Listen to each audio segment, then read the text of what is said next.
That's right, y'all. We have made it. It is officially here, race week. One of the most exciting and also uncertain times because we don't know what we're going to face. Yes, we can come to the race prepared, hoping to bring our best, but there are lots of elements at play that are outside of our control. But there is one thing that we can control, and that is being prepared for race day. So in this video for Bighorn 100, I'm going to show you what I'm packing, what I will be racing with, what I'm putting in my drop bag, and my hope is that this video will help you race your best at Bighorn 100 or any other Mountain 100, because all of this will apply to that as well.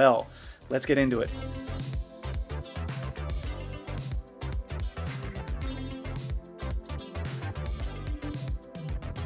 What's up, everybody? Welcome. I'm Alexander Tucker, and in this channel we dig into all things ultra running and adventure stories from around the world, hoping to inspire you to run your best and experience life to the fullest. And as I said in this video, we're digging into everything that I'm racing with, packing for, and fueling with for the Bighorn 100, which is 6 days from today. If you are towing the line at Bighorn 100 and are uncertain as to what to prepare for, I have included a PDF in this video. You can download that using the link in the comment below. Based off of nearly 20 years of ultra running experience, it's a checklist and prepared list that I put together specifically for Bighorn 100. But if you are running your own 100-mile mountain run this summer, I think that this could also be a help to you too. So stick with us. We'll work through what we're wearing, what we're packing, and what we're fueling with. Working from the bottom all the way to the top, we're going to be starting with shoes here. I am running with the Saucony Exodus Ultra 3s. This is the probably third year that I've run in the Saucony Exodus. It's a hard word to say, Saucony Exodus. To be completely candid, the Exodus Ultra 3s are not my favorite shoe. I much preferred the Ultra 2s, and my favorite of all of them, the Peregrines. There is a nice extra cushion to the Exodus 3, and because this is mostly a mountain race where a lot of it is hiking, I'm foregoing the issues that I have with the shoe because I know it's going to be the right shoe for the job. I'm bringing 2 of these, and I'm going to leave one of them in my drop bag at the 30-mile footbridge station. That is 30-mile and the 66-mile. Because I know that if I look to change my shoes at Jaws halfway, it doesn't really help me at all. I'm going to be facing a lot of mud going up to Jaws and coming back from footbridge. So my plan with that is to change my shoes at the 66-mile mark. So I'm going to be going out with one pair, changing at mile 66, and then also leaving a pair of shoes at Jaws just in case I needed a last minute change for a little bit of a refresher, knowing full well that they're going to be getting wet and muddy going up to Jaws, but having them just in case. And then from there, socks. I'll be starting the race with Injinjis and having a pair of Injinjis in each drop bag too that I'll be able to use with potential change of shoes, but also keeping a pair of Drymax in case my toes start swelling or feeling pretty lousy with the moisture. It might just be nice to put a pair of Drymax on and get out of the toe socks, but I'm only doing that as a precaution. I'm not somebody who usually changes their socks or their shoes at races, but because Bighorn is such a wet and muddy race, I am bringing extras just in case because it's entirely possible that I will be interested and looking for a refresher on my feet. Oh!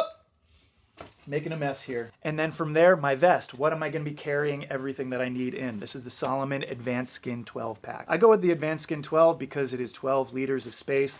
Good space on the back to put any extra warmth, any extra fueling for emergencies. I can put all that in there. It also gives me extra room for hydration to be able to put a bottle or two in the back while also keeping my bottles in the front and my fuel here in the zipper parts. As somebody who likes to photograph and video and also come prepared with maybe some headphones and extra nutrition, I do like having something that gives me lots of space while also not feeling like a hindrance. I do run with poles in mountain races, and I like having a quiver that attaches to the vest rather than around my waist or on the front because I find that can be a bit of a hindrance sometimes. In this race, I'm running with the Black Diamond Distance Extend Z poles. They're really great because they just pop open, lock in place like that, and they're a lot easier to throw in my quiver when I'm coming down from a descent and I don't need them, or traversing a flat, and then quickly grab them, pop them into place, and then hike when I'm ready. They also attach very, very conveniently to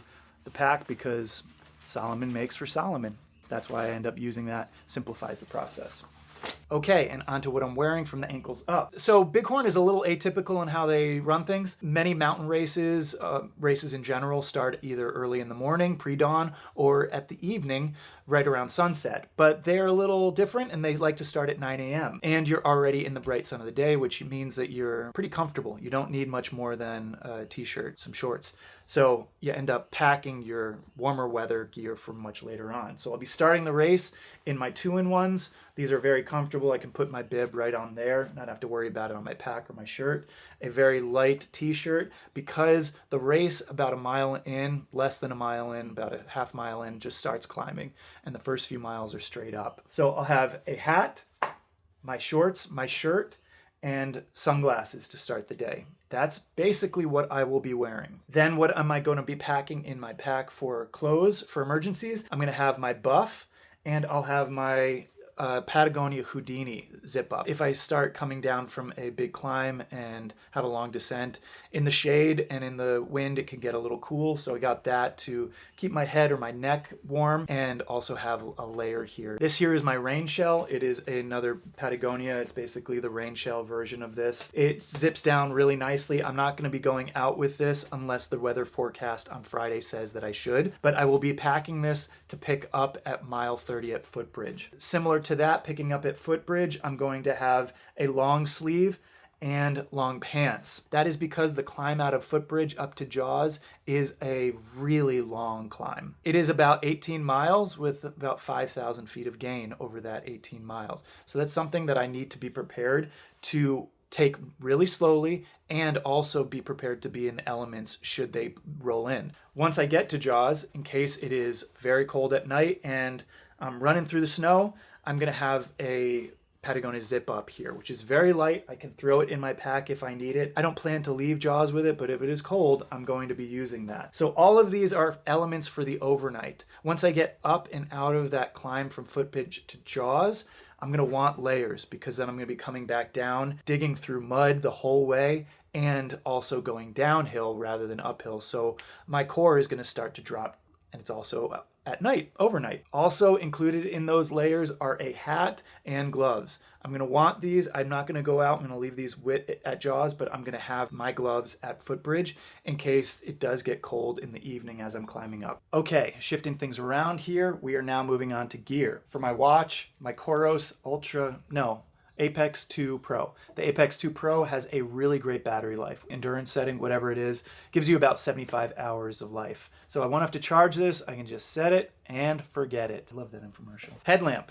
I will be leaving Footbridge with my headlamp, but I'm going to actually have 2 of them just in case my batteries don't work or this one doesn't work. It's going to start to get dark by the time I get up there. Even if it isn't dark, it's going to start to get dark. So I'm not going to want to start the race with it because I don't have no need to carry this much weight. So I'm going to leave out of Footbridge with that. Y'all know I like to record my races and share something after the fact. So this here is my drop bags, and what I'll be doing is lining each of them with a trash bag on the inside. They are not waterproof, but just in case we get weather and it does rain out there, they're not going to protect our drop bags for us. We got to do that for ourselves. So I've got these zip ties here, and then I will also have a bigger duffel for Jaws just in case I need a real full oil and tire change once I get up there. From there, nipple pasties, you got to cover up, otherwise that chafe is going to kill you. If I forget Band-Aids, it ruins your day. You can't have that. Cupless race, so make sure to go out with a cup. I'm sure many of the aid stations will have things prepared in case you don't have one of these, but I like going out. Let's bring you around here. There, okay, so what are we looking at now? Before we get into hydration and fueling, some of the other things that I'm going to consider essentials. I do like to keep a Ziploc of toilet paper and wipes in each drop bag and in my bag. You can never be too prepared when nature calls. This is a very small emergency kit with Band-Aids.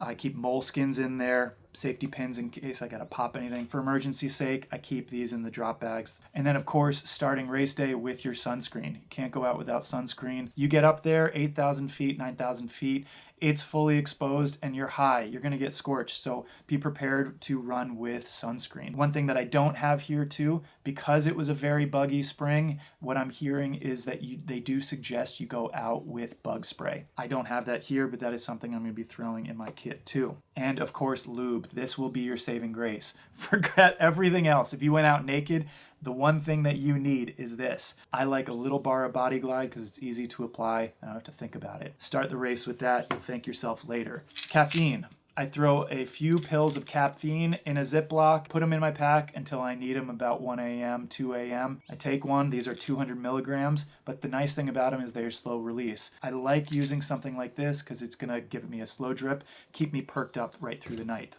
Salt. I sweat a lot and I need lots of salt. I sweat about 1,000 milligrams per liter of water, which is a heck of a lot of salt, and it's really hard to replace. So that means I'm doing about 3 pills an hour. I gotta get it in somehow. So I do a lot of pills and I alternate them. Something that tastes good and something I can just swallow. I keep a water bottle and a hydration bottle, an electrolyte bottle on each chest. And then for the long stretches, real long stretches during the day, I keep one of each in my pack too. So I go out with 4 through the night. I probably will only need about 2 of these for each stretch between the 8 stations, but it's always good being prepared. Ziplocs of my fuel for each station. I just keep a Ziploc, grab it at the aid station in my drop bag. I don't always need them because many of the aid stations are really fueled and perfectly set up with snacks. I make about 20 Ziplocs of a scoop of the electrolyte powder, and I do alternate. And then for all the aid stations where I have my drop bag, I'm going to do a bottle of liquid IV. Again, like I said, I sweat a lot of salt out. So my electrolytes, I'm usually behind on and I have to always get ahead of. One way I do that is just by taking a liquid IV or an LMNT, and then I will also have a couple Ziplocs of Tailwind recovery mix in my drop bags. I do that not because I'm going to be planning on dropping the race at any time. Change up the palate. You got to change up the palate. If you have any experience in running these things, one of the names of the game is not getting bored, because once you're bored or your stomach starts turning from doing the same exact thing, be prepared to have something on hand in case you need it at that point. That's what that is for me. I really like the flavor of it. It's just something different. And then throwing Ziplocs and everything. Got to be prepared for Ziplocs if you come into an aid station and I see they got something that I might want 4 miles from now. At least I got a Ziploc or 2 to get me through it. I will have my phone and my earbuds. That's pretty much everything that you don't see here that I'm going to run Bighorn with. That there is everything I'm going to pack, wear, or fuel with to cross the finish line at Bighorn 100. This year is going to be my 14th 100-mile attempt. I think I've finished 12 of them, and I DNF'd this one in 2019. So I'm really coming with a heart full of hopes and expecting to cross that finish line. And my hope for you is that you are able to bring your best, that you come prepared, and that you do the same. So if you're still with me in this video, whether it is for Bighorn 100 or any other Mountain 100 race that you're running in the future, I'm sending you off and cheering you on. Just a reminder, if you do need a little bit of help along the way, I am a coach in my career. I love helping people, support them on their journey to achieve their goals, whether that's in races, in their life, or their business. So reach out if I can answer any questions for you. Drop me an email. And don't forget, I did create that PDF. Hopefully it gives you a little bit of leg up to start your race day with everything you need to succeed. Again, I'm wishing you all the best out there. Thanks for joining me. I look forward to seeing you on race day. Subscribe for more videos like this and hit that like button. It lets me know that this was helpful. Happy trails, safe travels, and take care.